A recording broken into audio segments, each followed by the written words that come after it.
बिस्मिल्लाहिर्रहमानिर्रहीम, अस्सलाम वालेकुम। प्रोग्राम मुकाबिल में मेरे और आमिर मतीन साहब की तरफ से देखने वालों को हम वेलकम करेंगे। और आज के इस प्रोग्राम मुकाबिल में खुसूसी तौर पर हमें सीनियर सहाफ़ी और तज्ज़ियाकार मोहम्मद मालिक साहब ने भी ज्वाइन किया है।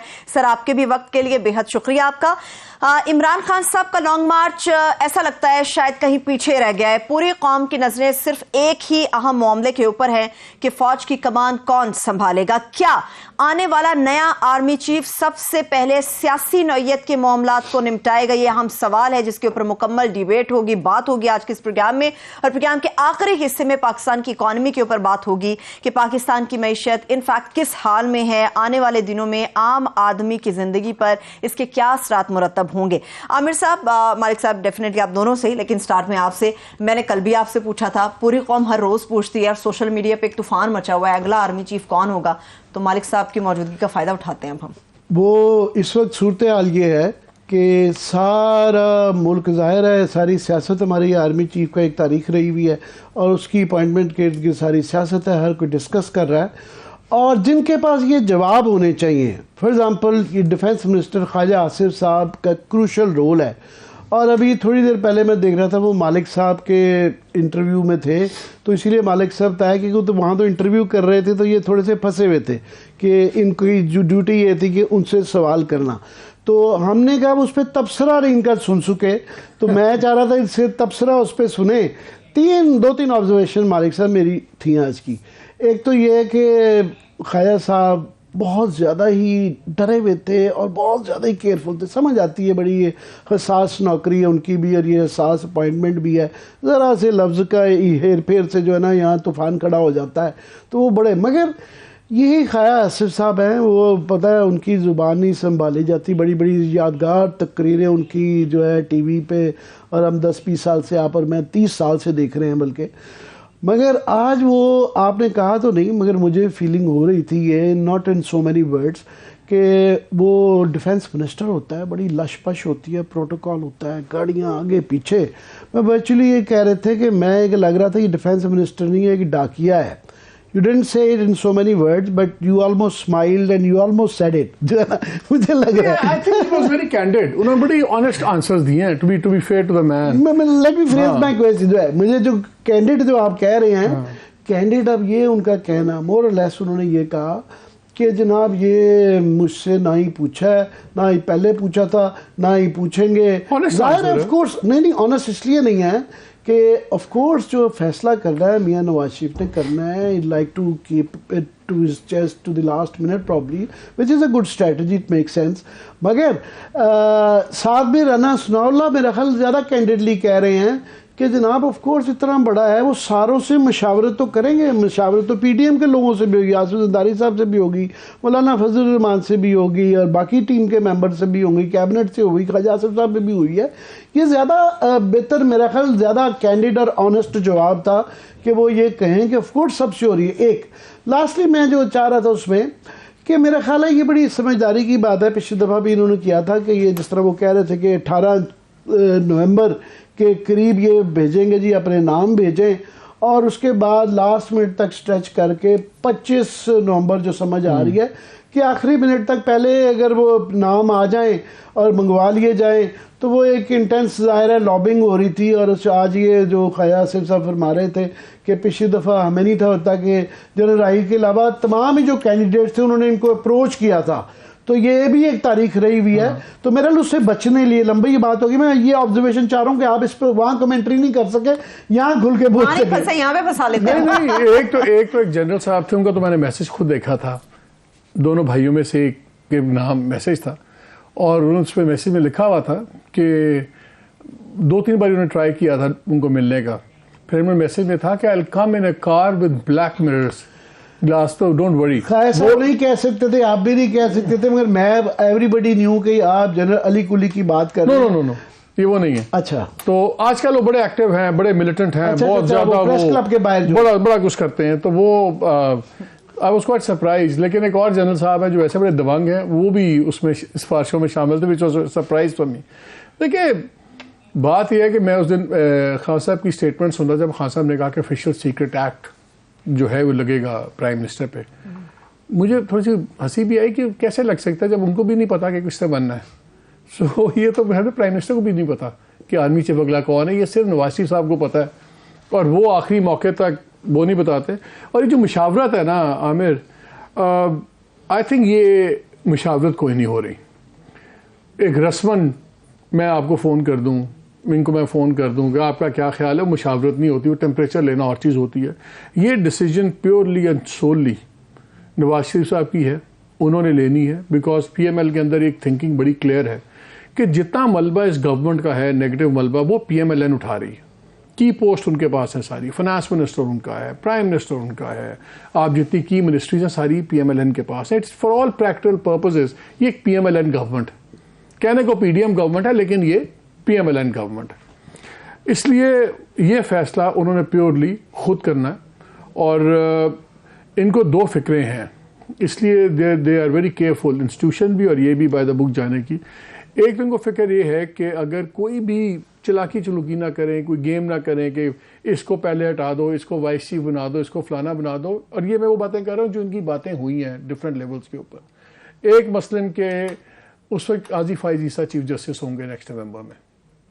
इनको ये भी सोच है in the back of mind of everyone, सिर्फ सिविलियन जेनों पे नहीं, फौजी जेनों में भी ये सोच है कि अगर वो हुए, उनका एक व्यू पॉइंट है, उनका फैजाबाद केस में भी व्यू पॉइंट था और उनका वैसे फिर उसके खिलाफ जो रेफरेंस चला वो उसमें सिर्फ सिविलियंस को ब्लेम नहीं करते, वो सबको करते हैं। तो उनको ये भी फिक्र है कि अगर कोई भी लूप होल हुआ लीगल टेक्निकल तो उन्होंने चीफ जस्टिस खोलना दें और फिर एक नया एक पेंडोरास बॉक्स खुल जाएगा। So that is why they are being very careful. 25 का इसीलिए बड़ा जो डेट है ये out of the air pluck नहीं हुई। सबको पता है कि 27 को चेयरमैन जॉइंट स्टाफ भी रिटायर होंगे, 27 को ही आसिम मुनीर भी जनरल रिटायर होंगे। इसलिए इनके पास दो ऑप्शंस हैं।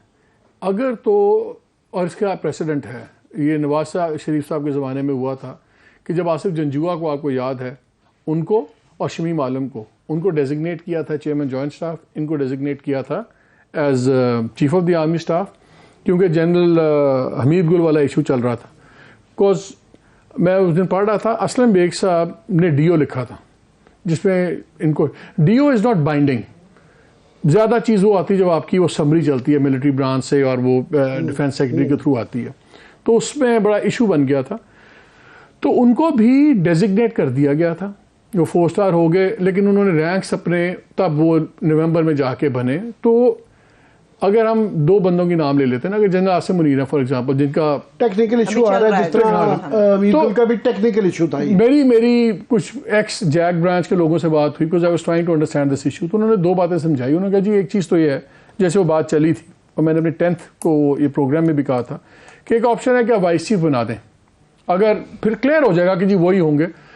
वाइस चीफ का मतलब है कि अगर वाइस चीफ बनाते हैं और नहीं कोई और फैसला करते हैं, उनको वाइस चीफ बना देते हैं, रिटायरमेंट से चाहे एक दिन पहले भी बनाएं, तो वो 4 स्टार जनरल हो जाते हैं।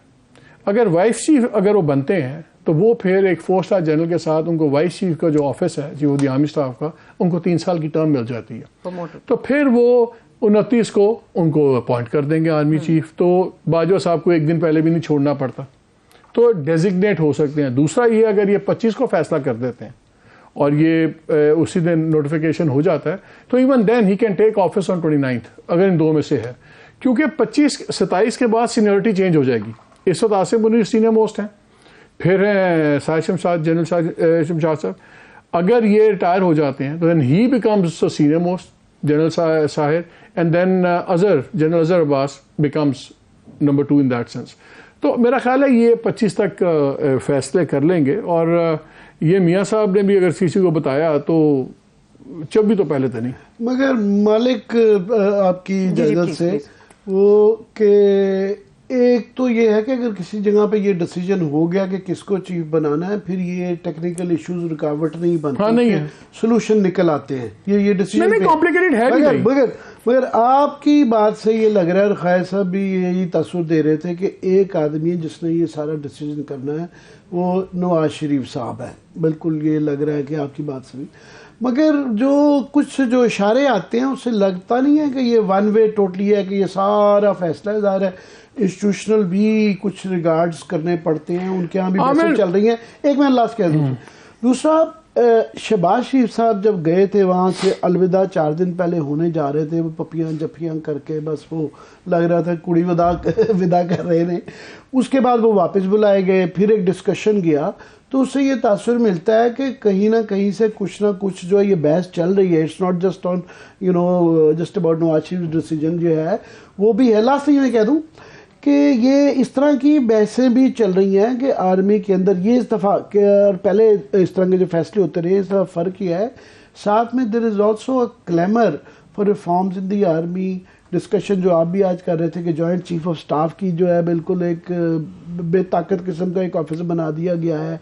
फिर इस तरह एक और बहस भी मैंने सुनी है, वो ये हो रही है कि इस दफ़ा जॉइंट चीफ, जिस तरह आज आप ख्वाजा आसिफ साहब ने आपने कहा, उन्होंने कहा जी हाँ हम सुजेस्ट ही कर सकते हैं, पर ये बहसें भी चल रही हैं कि जॉइंट चीफ ऑफ स्टाफ जो चेयरमैन होते हैं उनके पास SDPI पहले ही होता है। साथ में हो सकता है कि ISI भी जो है अगर उसको रिफॉर्म करना है, जो कि ये क्लेमर है कि ISPR और ISI का इनके पॉलिटिकल रोल को जो भी चीफ आएंगे कट डाउन होना चाहिए। सिर्फ ये मीडिया और बाकी जगह बहस नहीं हो रही, ये इंस्टीट्यूशन के अंदर से भी आवाज़ें आ रही हैं कि ये लार्जर डिज़ाइन पे हो रहा है। इस तरह क्या देखते हैं आप? पहले नवाज शरीफ, लंबी बात हो गई थी, मगर के ये क्या सिर्फ नवाज शरीफ साहब का ही फैसला है? अगर आर्मी चीफ को एक और एक्सटेंशन होती तो शायद इनमें से कुछ चीज़ें हो जाती। आज से 7-8 दिन पहले तक ये क्वेश्चन हवा में था, रहेंगे जाएंगे क्या होगा, लेकिन उसके साथ कुछ चीज़ें अटैच थी। मैं इससे ज़्यादा आई कांट से मोर, लेकिन ये मैं असेसमेंट पे नहीं कह रहा, this I am telling information. जब ये मीटिंग्स वहाँ हुई है, वहाँ पे फिर काफ़ी एक चेंज आया जब यहाँ पे ISPR की तरफ से स्टेटमेंट चली टेलीविज़न पे कि अलविदाई मुलाकातें कर रहे हैं। उससे पहले भी आर्मी चीफ 3-4-5 खाने खा चुके थे, यूनिट्स ट्रैवल कर चुके हुए थे, लेकिन उनको ISPR ने नहीं कहा था कि ये अलविदाई मुलाकातें। जब वो चला तो लंदन में एक दूसरी राउंड ऑफ डिस्कशन हुई कि यार अब तो बिल्कुल क्लियर मैसेज है, तो now let's recalibrate things and all that.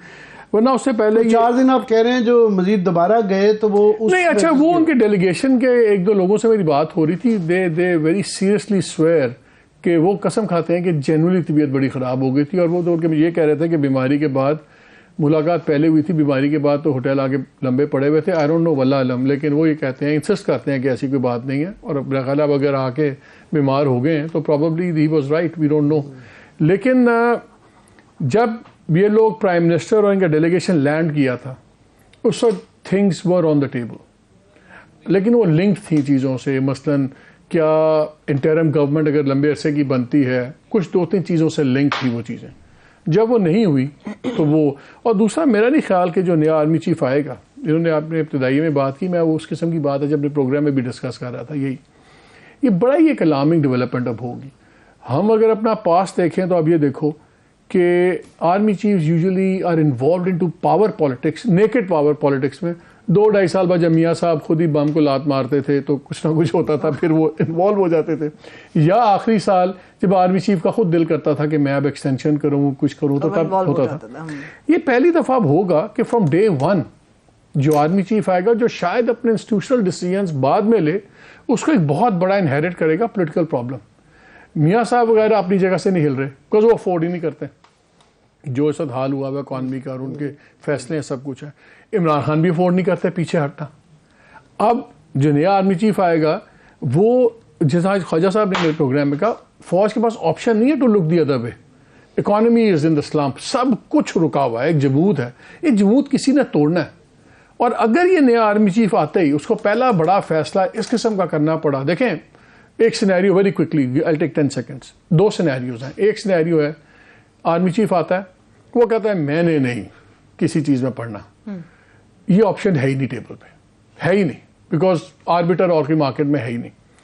दूसरा वो आता है, वो पहले कहता है अच्छा मैं नहीं चाहता कि गवर्नमेंट लोग समझे कि मैं गवर्नमेंट के हक में हूँ क्योंकि मैं नया आर्मी चीफ बना हूँ। वो गवर्नमेंट को तलेगा, डिस्टेंस पे करेगा। बैलेंस करने के लिए उसको इमरान खान को भी करना पड़ेगा। So the think the crisis deepens, कम तो नहीं होता। सो सबसे पहला फैसला चाहे या ना चाहे आर्मी चीफ को इस लॉक जैम को रिजॉल्व करने में लगेगा।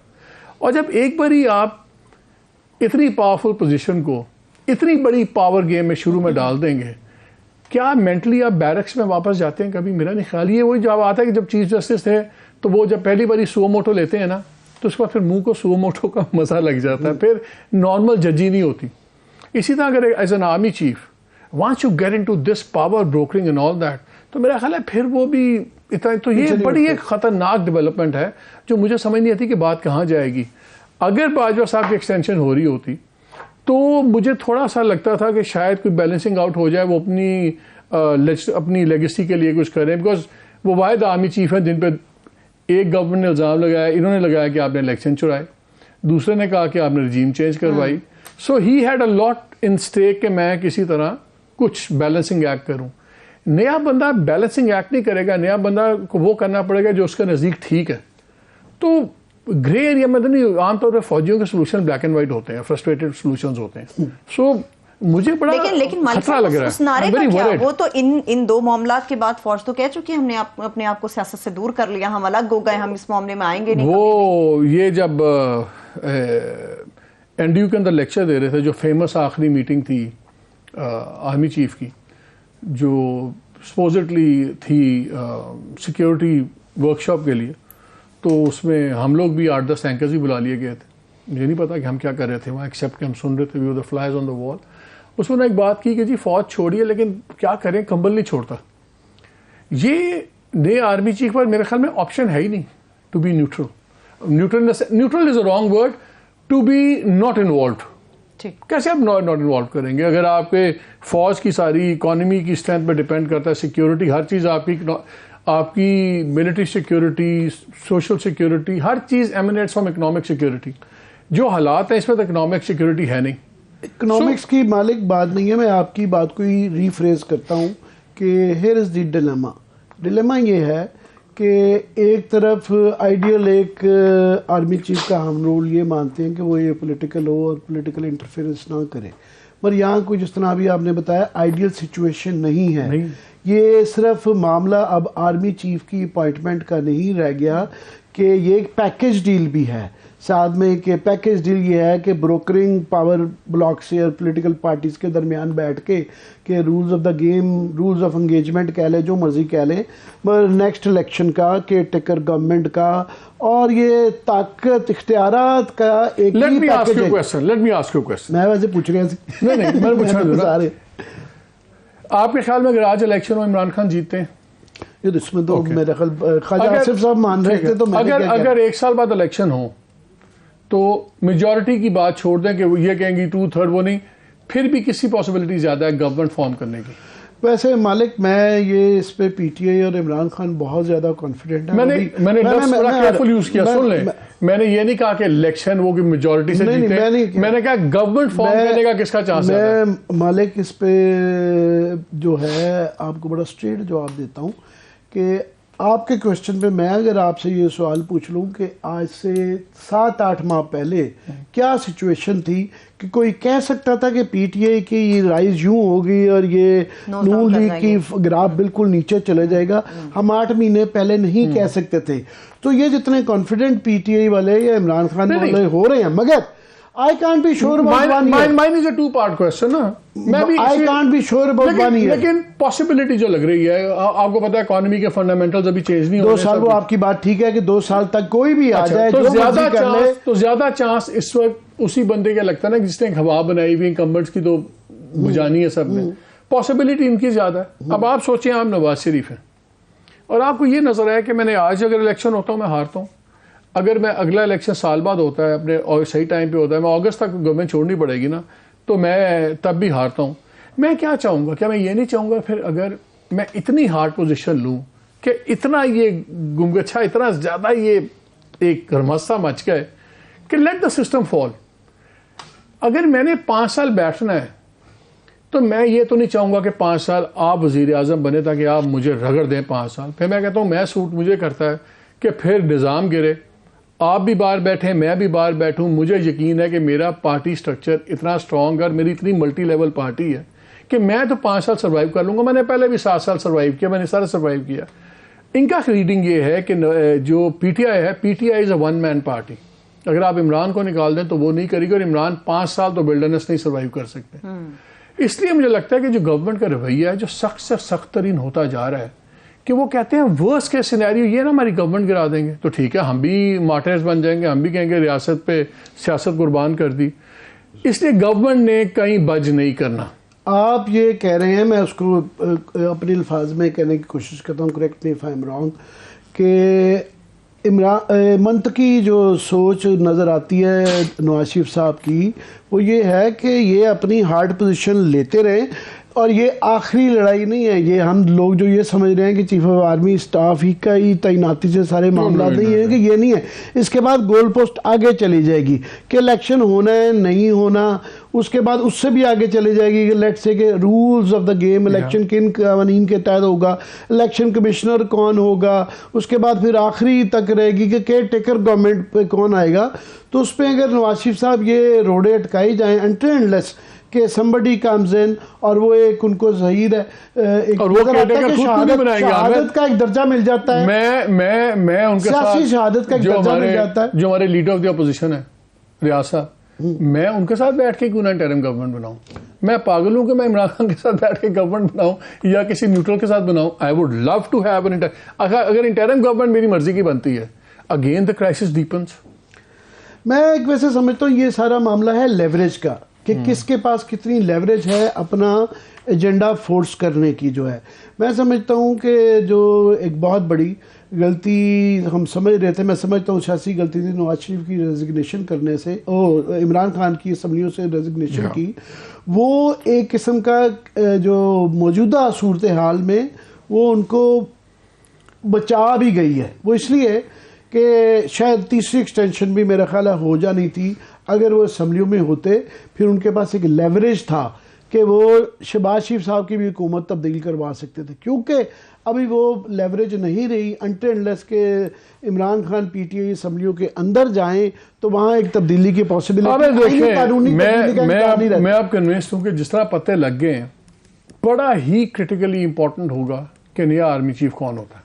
फॉर द सिंपल रीज़न आपको ही पता है, जब जियाउल हक साहब बने आर्मी चीफ, सारों ने जाए नवाजें खरीद ली, टोपियाँ खरीद ली, शलवारें ऊंची कर ली। वो आए अपना रहील साहब तो थोड़ा सा मॉडरेट हो गए, दरमियाना हो गया। मुशर्रफ साहब आए तो सारे छोटी नस्ल कुत्ते ढूंढने शुरू हो गए। पिकनिक जो सा 5,000 में मिलता था 35,000 में बच्चा चला गया, because everybody wanted to picnic. मैं सुना था आपने खैर से पूछा कि ये सारे सवाल जो है 30 नवंबर को आपको करूं।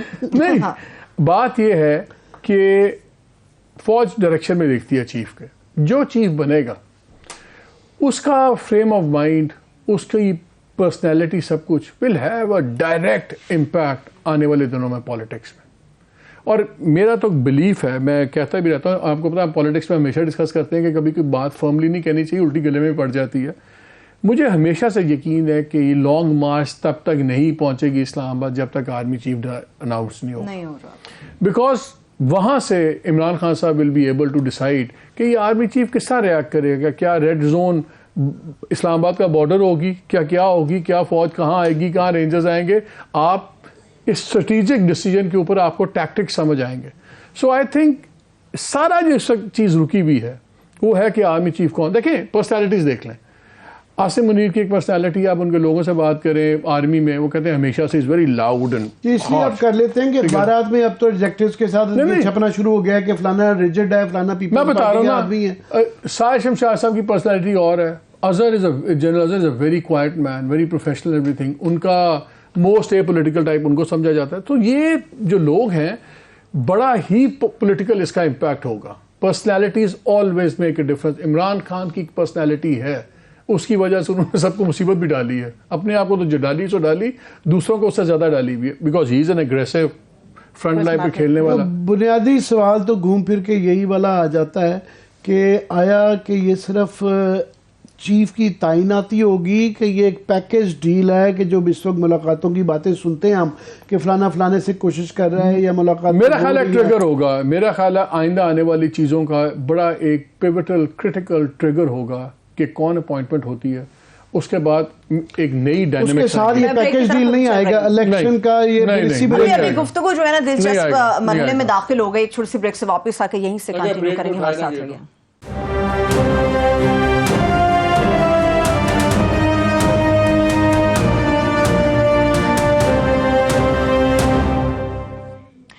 ब्रेक के बाद एक बार फिर से प्रोग्राम में हम आपको वेलकम करेंगे। इस आर्मी चीफ के मामले को लेकर रैप अप की तरफ जाएंगे आमिर साहब और मालिक साहब की तरफ, मगर उससे पहले मैं मालिक साहब से एक सवाल करूंगी। सर मुझे ये बताइएगा, ख्वाजा साहब का आपने इंटरव्यू भी किया, बड़ा तफसील से किया, उससे पहले आपने आर्बिट्रेशन के हवाले से भी बात की, फौज के किरदार की भी। सालसी तो उस सूरत में होती है जब दोनों फरीकैन तैयार हों बात के लिए, मुज़ाकरात के लिए। हुकूमत और खान साहब क्या एक टेबल पर बैठ के बात करने के लिए तैयार हैं तो ही सालसी? नहीं, इन्फोर्स सालसी भी होती है। वहीद काकर साहब ने सालसी करवाई थी ना, मियाँ साहब को भी रिजाइन करवा दिया था, प्रेसिडेंट गुलाम इस्हाक खान को भी रिजाइन करवा दिया था। सालसी हो जाती है, ऐसी बात नहीं है। कभी अपनी रजा से होती है, कभी फोर्सफुली सजा से होती है, तो इसलिए वो इतना मसला नहीं है। देखिए, मैं तो चाहे इसको आप लाइट हार्टेड बात समझ लें, कुछ समझ दें, फौज को एपॉलिटिकल होना चाहिए, लेकिन ये बड़ा ही क्रिटिकल डिसीजन होगा। आई थिंक शायद वो हमेशा एक पाकिस्तान में होता है, पाकिस्तान एक ऐसे दोहराए पे खड़ा हुआ है, हमारा वो दोहरा ही नहीं मुकता, ऐसे उतरे खिलौते रहने हैं। बट जनरली दिस टाइम बहुत से वेरिएबल्स हैं। ऐसा कभी नहीं हुआ कि गवर्नमेंट गिरे और फिर वो गिरवी गवर्नमेंट इतनी पॉपुलर हो रही है। इमरान खान ने he rewrote the rules of the game.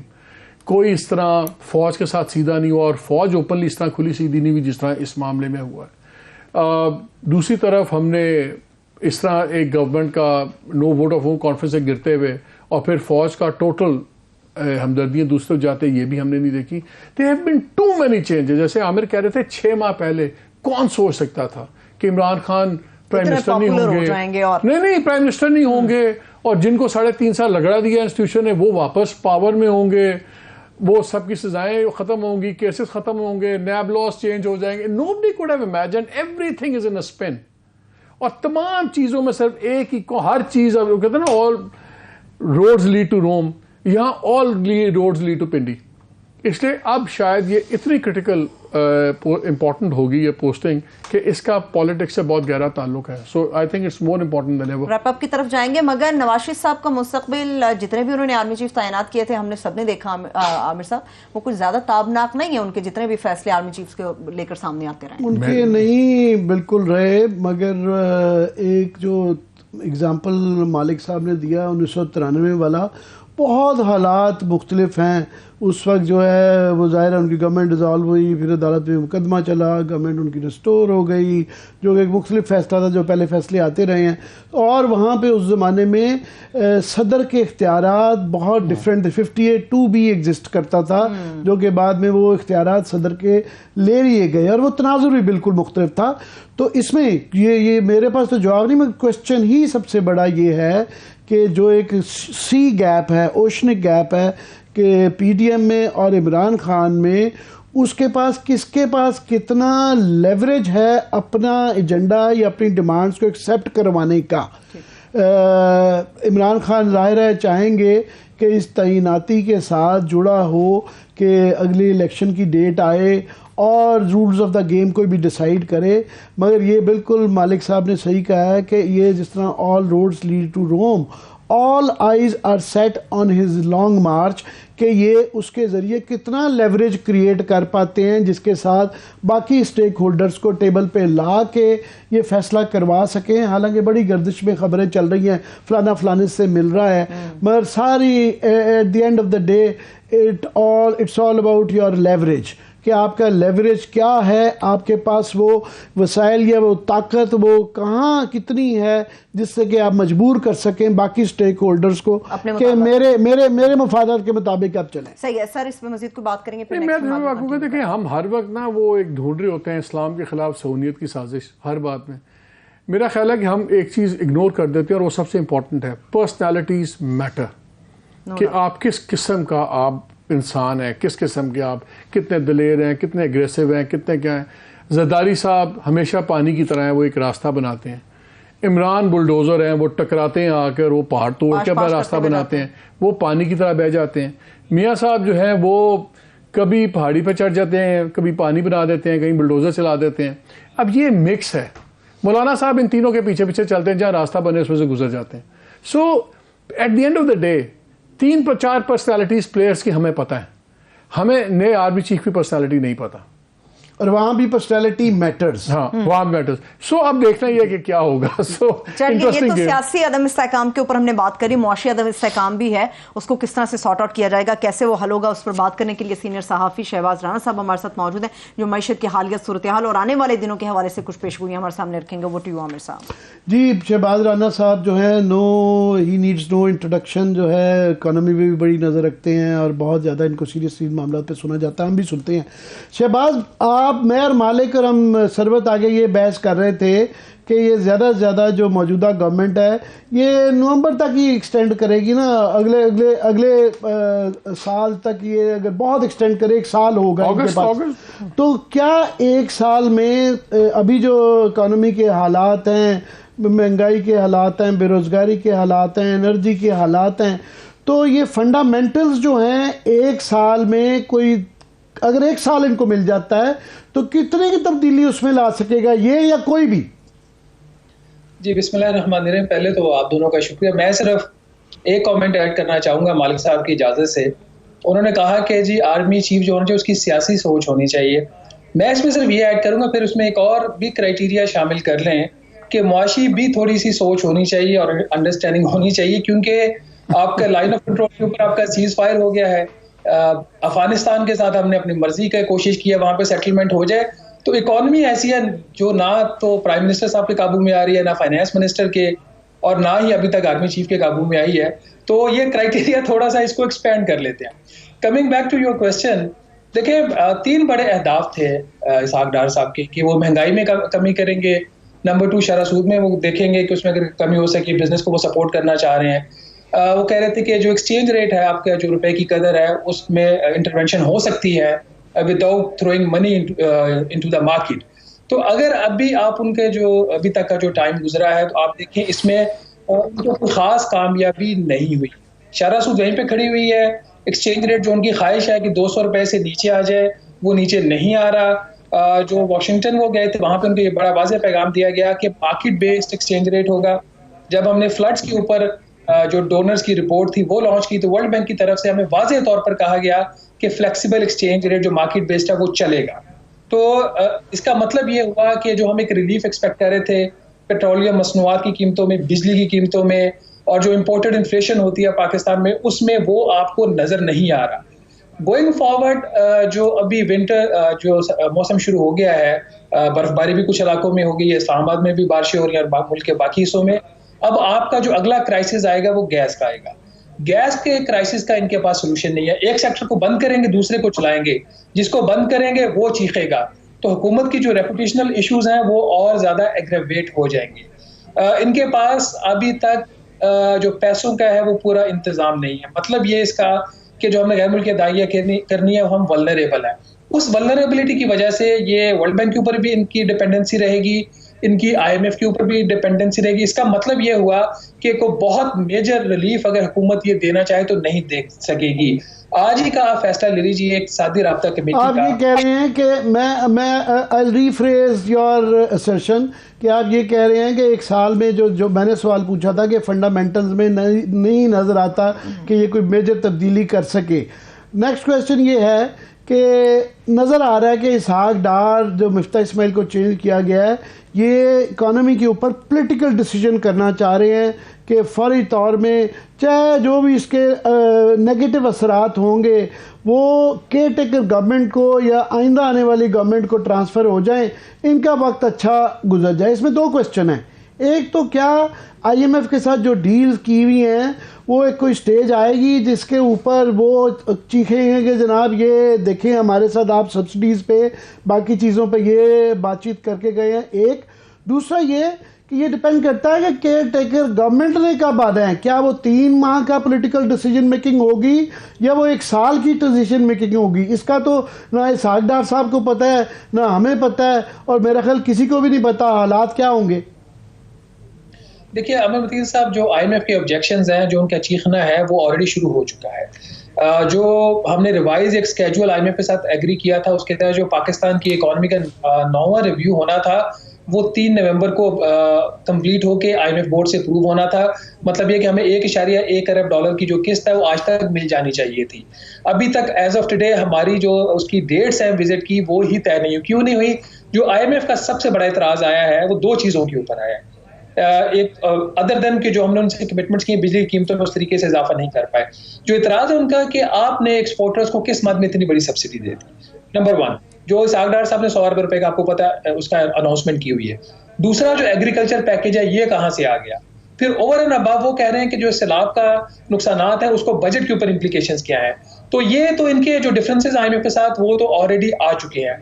आपका ये सवाल कि इनके पास विदाउट केयरिंग IMF क्या सोचता है, वर्ल्ड बैंक क्या सोचता है, ये एक पॉलिटिकल फैसले कर पाएंगे, ये उस स्टेज के ऊपर नहीं पहुंच सके अभी तक। उसकी वजह ये है कि इनकी जो एक टांग है वो रिलीफ देने के लिए है और दूसरी टांग इन्होंने रखी है IMF और वर्ल्ड बैंक के दरवाजे के ऊपर।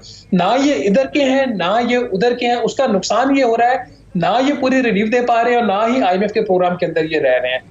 ये जो इनडिसाइसिवनेस है या इनकी कमजोरियां हैं उसकी वजह से ये अभी तक रिलीफ देने में और महंगाई पे काबू पाने में कामयाब नहीं हुए। आज भी जो बात मैं पहले कहना चाह रहा था, इक्तिसादी राब्ता कमेटी ने तो स्टोव्स के ऊपर 14 अरब रुपए की सब्सिडी काट दी है। याद रहे कि मैंने अपने पिछले प्रोग्राम में कहा था कि हमने 7% कर्जा लेके बैरूनी कर्जा 7% शरह सूद के ऊपर हमने वो जो प्राइवेट जेट जिनके हैं अपने उनको एक्सपोर्टर्स को हमने 100 अरब रुपए की सब्सिडी दी है। तो जहां पे फैसले इस तरीके से हो रहे हो वहां पे फिर मसाइल आपके होते हैं। वो यूएई की कमिटमेंट अपनी जगह पे। चलिए अभी मैं ब्रेक की तरफ जा रही हूँ, वक्त मेरे पास खत्म हो गया सेगमेंट का। इंशाल्लाह ताला फिर कोशिश करेंगे शहबाज राना साहब को साथ लें और मैशत के ऊपर बात लेते हैं। ब्रेक से वापस आएंगे, कंटिन्यू करेंगे गुफ्तगू को, हमारे साथ रहिए।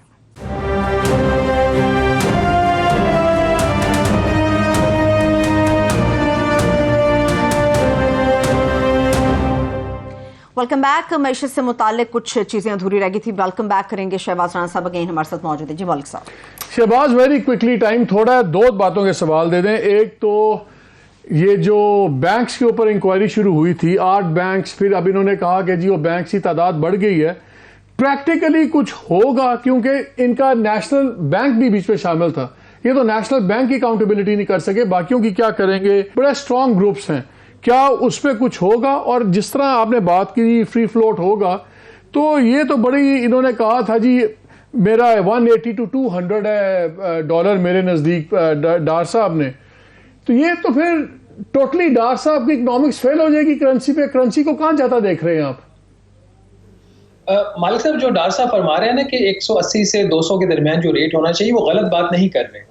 जो रियल इफेक्टिव एक्सचेंज रेट है, मतलब ये कि जो महंगाई से एडजस्टेड आपको जो नेट वैल्यू बनती है, वो आज भी अगर आप देख लें जो नंबर आया लेकिन जब बैंक्स ने मार्केट एक्सप्लॉइट की और बिलियंस ऑफ रुपीस प्रॉफिट कमाए और बिलियंस की तबाही फैलाई, उनकी अकाउंटेबिलिटी किए बगैर क्या रियल इफेक्टिव रेट आ सकता है? मैं इसमें ऐड शहबाज कि आपने हमने सब ने इस पर तबसरा किया था कि उन्हीं बैंकर्स को जिनके खिलाफ पहले इंक्वायरी जारी थी उनको ही बुला के मशवरे भी किए जा रहे थे। उन्हीं के कहा जा रहा था कि एक्सचेंज रेट में हमारी हेल्प करें कि इसको कैसे नीचे लाना है।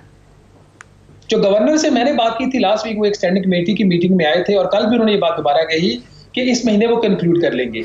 इसमें मुझे थोड़ी सी लीनियंसी लग रही है क्योंकि गवर्नर ने ये बात कही है कि अगर हमने बैंकों के ऊपर बहुत ज्यादा दबाव डाला तो वो एलसीज नहीं खोलेंगे। मतलब यहाँ पे भी हुकूमत बहुत बुरी तरीके से उनके हाथों एक्सप्लॉइट हो रही है, नंबर 1। नंबर 2, जो जब ये डार साहब कहते हैं कि 200 रुपए से कम होना चाहिए और रेट आज 222 है, इसके मतलब कि हुकूमत एतराफ कर रही है कि अपनी रेट जो है ये कायम करने में बुरी तरह नाकाम हुई, हुकूमत भी और स्टेट बैंक ऑफ पाकिस्तान भी।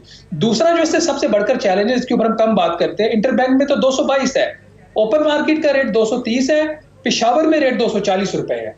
बैंक आपको ये कहता है कि भाई ओपन और मेरा जो फर्क है वो 10 रुपए का हो गया है और पेशावर का और मेरा जो फर्क है वो 20 रुपए का हो गया है, तो पहले उनको ठीक करो फिर मेरी तरफ आओ। अगर आप इसको समराइज कर सकें तो चाहे इंटरबैंक है, ओपन है, पेशावर है, चूंकि अफगानिस्तान की वजह से स्मगलिंग हो रही है, किसी भी जगह पे हुकूमत अपने जो टारगेट्स है, अहदाफ है, हासिल करने में नाकाम रही है। और मेरा जो सबसे बड़ा खदशा ये है कि हुकूमत जो है वो सॉफ्ट जा रही है अभी तक।